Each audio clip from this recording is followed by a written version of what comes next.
Make or buy decisions is an important topic in supply chain management. This topic is about establishing trade offs between buying something from suppliers or making it in house. So, as you know, one essential component in supply chain management is procurement. And this is costly. Organizations spend millions of dollars on procurement, and if they are able to manage this cost by a small decrease in material cost, it can lead to big gains in profit because this cost, that's a cost of raw material, it's a big chunk. Small decrease could make a significant difference. And another reason why we discuss this topic is because of quality. When a company buys some material from suppliers, raw material that it buys from supplier, it is incorporated into its product. So therefore, it is critically important for company to manage the quality of its raw materials. Therefore, it has a strategic value for organization because cost is a strategic matter, quality is also a strategic matter.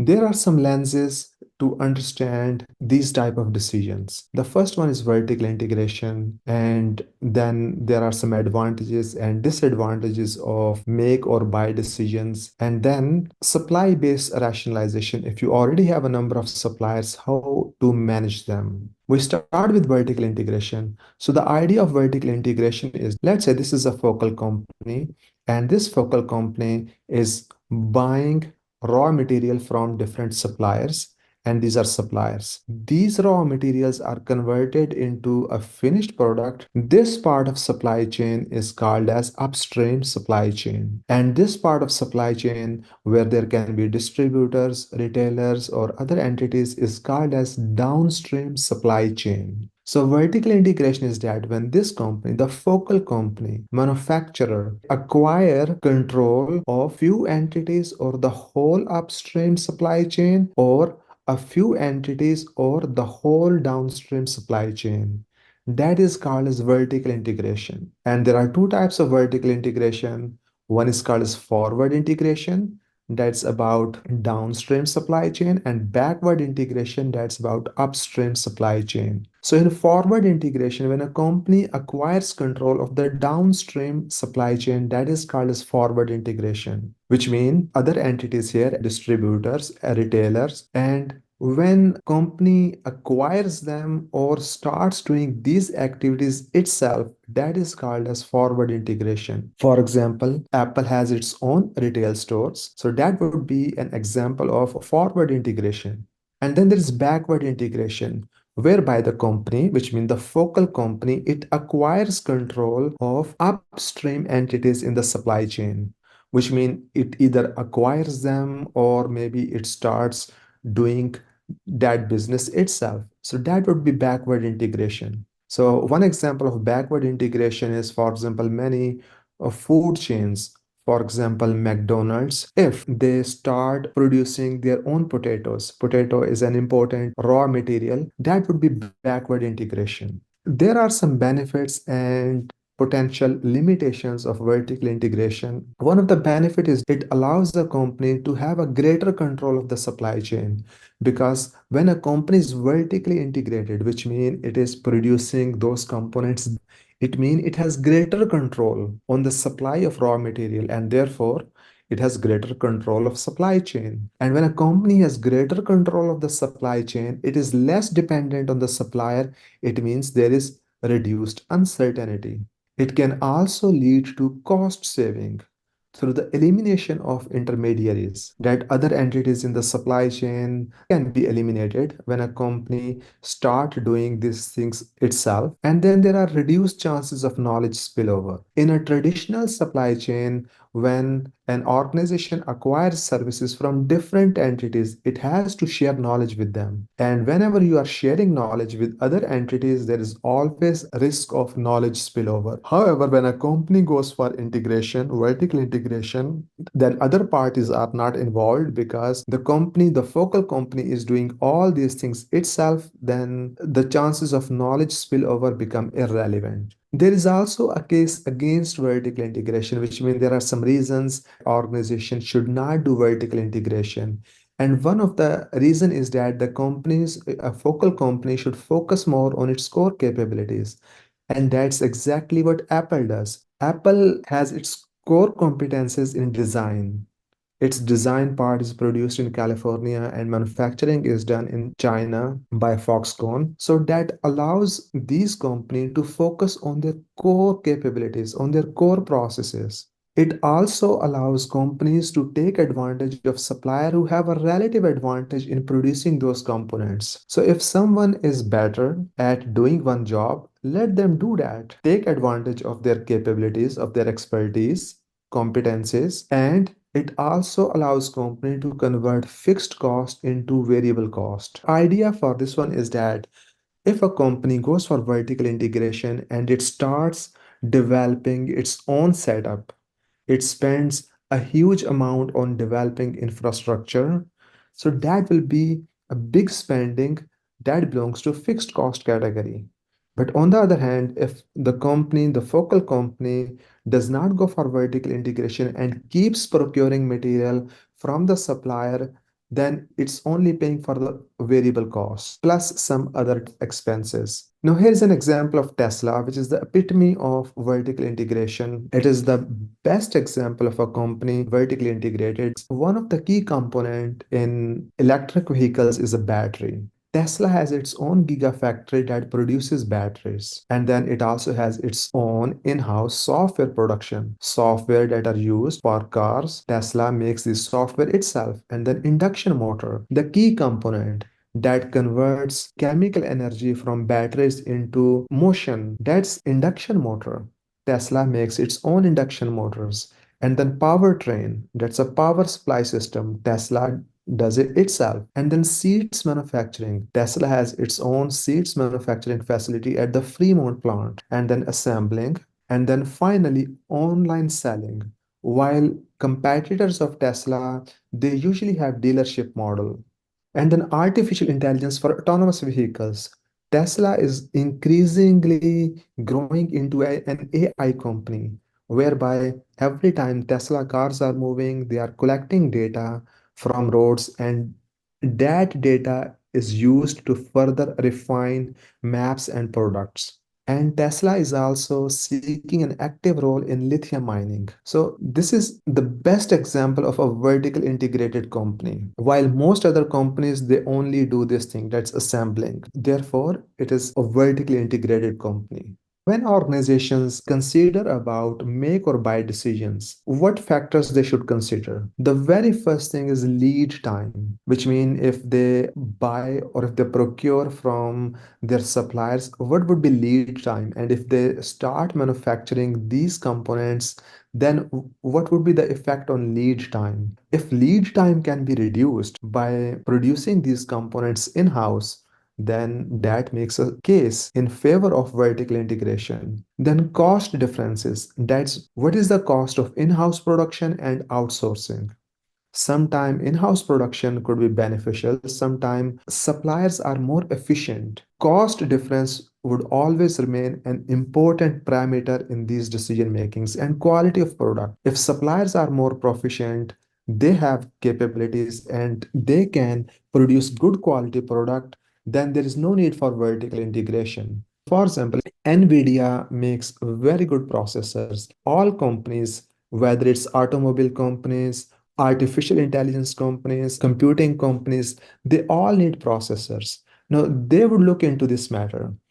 If the quality of one of the key component, that's processor, if they can do better with NVIDIA processors or start making their own chips, like Apple is making its own chips like M1 processor and M2 processor, then availability of skilled workforce compared to other countries where their suppliers are operating, then capacity, which means design capacity and efficiency and effective capacity. Does the focal company has capacity to start producing in-house? If yes, then there is a case for vertical integration. But if the focal company does not has capacity, then it is better to keep procuring from suppliers. And the risk of knowledge spillover. Because every time you are outsourcing to someone else, you are sharing all your trade secrets and design with them. So there is always a risk of knowledge spillover. However, If you are producing all these things in-house, then this factor becomes irrelevant. And then regulations in the host and supplier countries. These regulations are an important factor because in many developing countries, these regulations are lenient, especially environmental and labor related laws are lenient. And this is one of the reasons why many organizations outsource from developing countries to take advantage of their lenient regulations. Now, the next topic is supply based rationalization. The idea of supply based rationalization is that if you have suppliers, a supply base, and of course you have to reduce your cost. These costs are sometimes huge. For example, the supply cost can make up to 55% of the cost of goods, and therefore every company wants to reduce this cost, and they also want their suppliers to be more efficient. The whole process of managing your suppliers and making them more efficient is called as supply based rationalization. And for supply-based rationalization, these four approaches are used: 20-80 rule, improve or else approach, triage approach, and competency staircase approach. The first one is 20-80 rule. 20-80 rule basically comes from an Italian scientist, Pareto. Pareto was an Italian economist who developed this rule, and his rule was that 20% of causes responsible for 80% of problems. And if you can address those 20% causes, then 80% of problems will automatically go away. This rule is important because it allows organization to manage their resources, because managers have limited time, they have scarce resources, their time is limited, their resources are limited, and therefore they need to prioritize their activities. And one tool to prioritize their activities is called as 20-80 rule.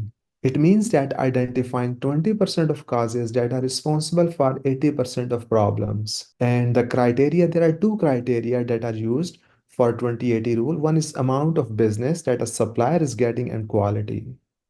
So for the first one, amount of business, it means improve 20% of the suppliers receiving 80% of the business, because there are very few suppliers, there are 20% supplier. So if you could focus your energies on those 20% supplier, it means your 80% business will automatically improve, and then eliminate 20% of the suppliers causing 80% of problems. So again, it is the limited number of suppliers that are causing big problem. If you could only eliminate them, then that will bring a significant improvement in supply management. This approach is used when a quick reduction in the number of suppliers is required. However, its disadvantage is that when we talk about those 20% of suppliers, there will be some good suppliers also that can also be eliminated. In any case, this 20-80 rule provides a good approach to manage your suppliers. Then the next thing is improve or else. This means my way or the highway, which means buyer or the focal company that is usually more powerful compared to their suppliers. Tell their suppliers that you need to improve in terms of these parameters by this specific date. If you can improve it, good. If you cannot do it, then they will be dropped. So this is called improve or else. They will be given a chance to remain in the supply base provided they bring improvement or they reduce their cost. Now, this approach was very popular with General Motors in 1990s. So General Motor was using this heavy-handed approach for all of its suppliers. It would just tell the supplier that we want 5% cut in cost. If you cannot do that, then you are dropped. But one disadvantage of this heavy-handed approach is that it opens door for supplier opportunism, which means those suppliers who have relatively less power compared to their buyers, they will go for opportunism. They will look for every opportunity whereby they can cut their cost by reducing quality of the products. So therefore, this approach may not work in the long run. Then the third approach is called as triage approach. In this approach, there is a systematic evaluation of individual supplier performance and placing them in different categories.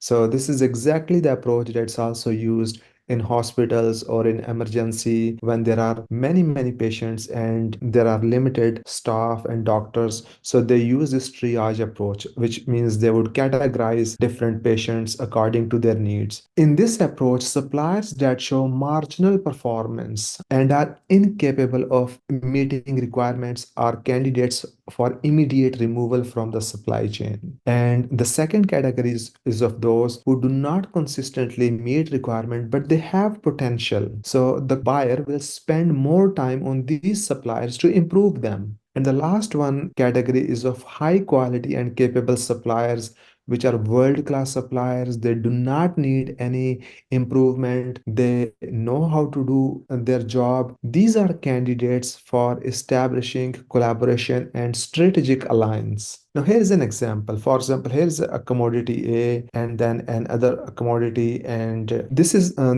minimum requirement. So over here, as you can see, for example, these two supplier, this one, a green and yellow supplier, they are below those minimum threshold, which mean they are meant for removal. They can be removed from the supply base. And then there are these two suppliers, this one and this one, or we can also say this one and this one. Now, in this case, they are performing much better and they are above minimum threshold, which means the buyer can work with these suppliers and improve them. And then there's a third category where bar is this, which means these are world-class suppliers, have world-class performance, and company would seek long-term and strategic collaboration with them. And the last approach to manage supply base is called as competency staircase approach. This is pretty much like climbing a staircase. There are different levels. The focal company or the buyer would put their supplier to challenge of different levels. The first one is meeting minimum requirements. Every supplier must meet these requirements. And then they are challenged to the next level, whereby they should meet advanced type of requirement which the buyer proposes. If the buyer says we have these revised technical specification, those suppliers should be able to meet those. If these suppliers can meet more advanced requirement in terms of sustained production, competency, JIT and lean. JIT means just in time. So it's a Japanese concept, which means buyer would ask the supplier that we want inventory just before we start our production. So for example, if production is going to be started on Sunday at 8 a.m.,